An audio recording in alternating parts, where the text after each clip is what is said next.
Bom dia meu irmão, minha irmã, meu amigo, minha amiga.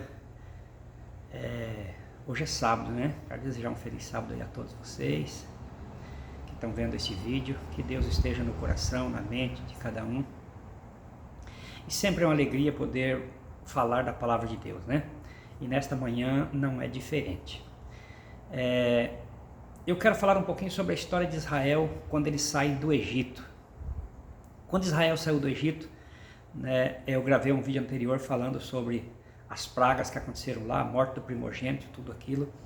E Deus então, amados, ele tira o povo de Israel. Moisés é o líder, Moisés é o libertador, né, e ele sai com o povo. E quando o povo chega para entrar na terra de Canaã, até então se passou 40 anos, muita coisa aconteceu lá no deserto, né, coisas agradáveis, coisas desagradáveis também, né, como aconteceu rebeliões, aconteceu morte de pessoas que foram, por causa da sua rebeldia, Deus os deixou no deserto. Enfim, a história é longa, mas eu quero falar um pouquinho sobre o que aconteceu em Jericó. O que aconteceu em Jericó foi impressionante. A Bíblia relata o que aconteceu em Jericó e eu quero deixar isso aqui para você meditar nesta manhã de sábado.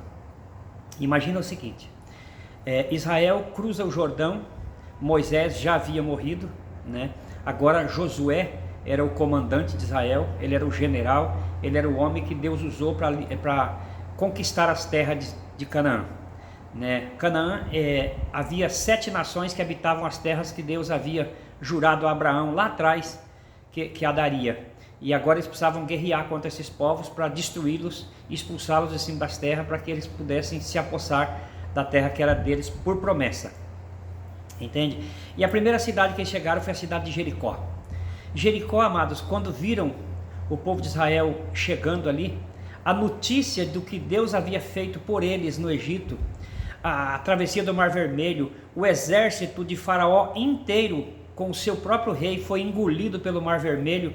Aquilo espantava as pessoas. As pessoas, quando ouviam falar do Deus de Israel, as pessoas chegam a tremer o joelho, bater um joelho no outro, de tanto medo, de tanto pavor. E com a cidade de Jericó não foi diferente. Quando Israel se aproxima de Jericó para tomá-la, eles trancaram as muralhas.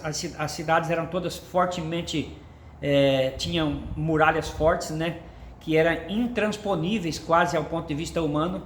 E Jericó tinha um muro muito forte, muito poderoso, muito alto, muito resistente. E as pessoas ficaram ali dentro e ninguém saía e ninguém entrava. E lá dentro havia uma mulher por nome de Raabe. Esta mulher, a Bíblia diz que ela era uma meretriz, sabe, uma prostituta. E esta mulher, ao ver falar dos atos de Deus, o que Deus havia feito por Israel, essa mulher, ela entendeu que Deus era diferente e ela reconheceu que Deus era realmente poderoso e podia sim entrar em Jericó e destruir aquele povo. E então o que ela fez? Josué, ele mandou 2 homens para, a Bíblia fala 2 espias. O que eles foram fazer? Eles entraram disfarçados na cidade de Jericó, né? E então eles foram verificar os pontos fortes, os pontos fracos da cidade todinha, para quando a guerra começasse, eles terem uma forma de como seria mais fácil vencer o inimigo. Tá? Isso era normal em tempo de guerra e até hoje é assim, né? Até hoje existem os espiões, né? As pessoas que espiam países e tal. E esses homens, eles foram descobertos lá dentro, né? E eles precisaram fugir. E essa mulher, a Raabe, ela deu fuga para eles. Ela escondeu eles, né? E interessante que ela morava em cima do muro. Os muros eram enormes, não era que nesses muros de hoje, né? Havia casa em cima, a estrada andava por cima, os soldados andavam porque eles precisavam vigiar a cidade. E ela morava nos muros de Jericó, a Raabe. E então ela vai e escondeu eles por 3 dias lá. E depois, no final dos 3 dias, ela desceu eles por uma janela que dava acesso por lado de fora do muro. E aí ela falou assim: olha, eu quero que vocês me salvam quando vocês chegarem. E então aqueles 2 espias, eles fazem uma promessa para ela, falam assim: olha, nós vamos fazer um acordo contigo. Você vai pegar uma corda vermelha e vai amarrar na janela da tua casa. Essa janela que a gente desceu aqui, ó. Entendeu? Quando nós viermos lá para cá, as pessoas que estiverem dentro desta casa que tem a corda vermelha, às vezes alguma tradução fala um cordão vermelho, né? Mas é uma corda. Então as pessoas não vão morrer. Aí você pega, faz o seguinte, você coloca toda a sua família, chama teus parentes tudinho, coloca dentro de casa, porque é a única forma deles não morrer. Se alguém da sua família estiver fora da tua casa, nós não seremos responsáveis pelo sangue dessas pessoas. E aí ela assim o fez, ela acreditou, entende? Acreditou nisso e ela foi lá rapidamente, conseguiu uma corda vermelha, pendurou na janela, deixou aquela corda pendurada lá, né, na janela da sua casa. E então Israel veio e tem toda aquela cerimônia ali, né? Deus pede que eles dão 7 voltas, cada dia uma volta, no 7º dia eles dão 7 voltas em torno de Jericó, e aí eles tocam as trombetas. E interessante, amados, que quando eles tocaram as trombetas, a Bíblia falou assim, a Bíblia diz que eles deveriam gritar com toda a força do seu pulmão, e com o toque da trombeta e o grito deles, os muros vieram abaixo, sabe, coisa inacreditável. Humanamente isto era impossível, foi um verdadeiro milagre de Deus. Então aqueles muros de Jericó todos caíram por terra, que se esmiuçou, e a cidade ficou livre para o exército de Israel invadir ela, entende? E tomar e destruir as pessoas que estavam ali dentro. Mas impressionante que a Bíblia fala que o lugar onde estava a casa de Raabe, só ali o muro ficou em pé, ficou intacto, entende? Ficou intacto. E as pessoas que estavam com ela, seu pai, sua mãe, seus irmãos, todos os seus parentes que estavam com ela, foram literalmente salvos, e eles não foram destruídos. Mas o que nos chama a atenção é o seguinte: por que aqueles espias falaram assim, olha, você tem que colocar uma corda vermelha? Por que não poderia ser uma corda branca, amarela, azul, roxa, preta, marrom? Tinha que ser vermelha. Você sabe o que quer dizer isso?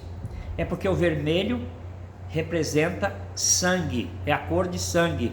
O sangue de quem? O sangue de Cristo, entende? Então aquela mulher, Raabe, ela foi salva, o seu pai e a sua mãe, os seus irmãos foram salvos, por causa de quê? Por causa do sangue de Cristo. Aquela corda era um símbolo do sangue de Cristo que seria derramado na cruz do Calvário mais tarde, e por isso que elas não pereceram junto com as demais pessoas, porque eles creram no Deus de Israel, eles creram no Deus, o Pai de Jesus Cristo, que no futuro ele traria Jesus para esta terra para morrer por cada um de nós. Lembra do sangue da ovelha no umbral da casa lá no Egito, para não morrer o primogênito? O processo aqui era o mesmo, entende? Foi uma corda colocada, por quê? Porque ela era vermelha e representava o mesmo sangue que estava lá em Israel, na casa dos hebreus, estavam ali na casa de Raabe, e por isso ela não foi destruída. Sabe, amados, em todos os tempos da história da humanidade, Jesus foi e será o Salvador da humanidade. Nunca o homem foi salvo de outra maneira senão pelo sacrifício de Jesus Cristo. Acontece que quem viveu antes de Cristo, eles faziam tudo aquilo tendo fé que um dia o Salvador viria e morreria por eles. E hoje nós vivemos pós-Cristo, então hoje nós já temos certeza, ele já veio, já morreu, já ressuscitou e ele está no céu intercedendo por cada um de nós. Mas lembre-se disso, ninguém é salvo senão pelo sacrifício de Jesus Cristo, tá bom? Faça como Raabe, não importa o que você fez, o que você praticou, não importa a vida que você levou, que você leva, reconheça, entende, a Jesus como Salvador da sua vida, e Ele vai te libertar desses problemas, dessas dificuldades, e você será uma nova criatura em Cristo Jesus. Que Deus lhe acompanhe, que Deus lhe dê um ótimo restante de dia, em nome de Jesus.